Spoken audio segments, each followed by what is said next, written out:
सातारा जिल्ह्यात कालपासून पावसानं जोरदार हजेरी लावली आहे आणि महाराष्ट्राचं चेरापुंजी म्हणून ओळखल्या जाणाऱ्या पाटण तालुक्यातील पाथरपुंज इथे कालच्या दिवसभरातील देशातील सर्वात जास्त पावसाची नोंद झाली आहे। पाथरपुंज इथे काल दिवसभरात 174 मिलीमीटर पाऊस झाला असून कोयना धरण परिसर आणि नवजा भागात 112 मिलीमीटर आणि महाबळेश्वर इथे 142 मिलीमीटर पावसाची नोंद झाली आहे। पहिल्याच पावसात कोयना भागातील राज्यातील पर्यटकांचं आकर्षण असलेला ओझरडे धबधबा प्रवाहित झालाय आणि त्याचं विहंगम सुंदर दृश्य आपण पाहतोय।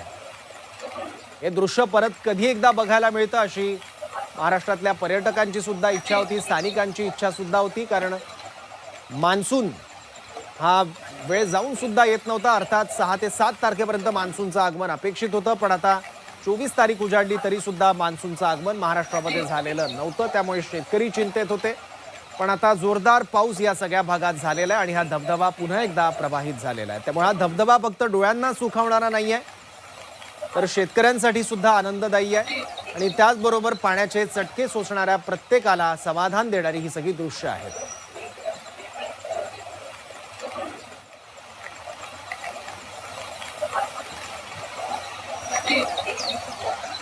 पाणी टंचाईची समस्या देखील या सगळ्या भागात जाणवू लागली होती। कोयना धरण देखील कोरडे ढाक पडण्याच्या मार्गावर होतं।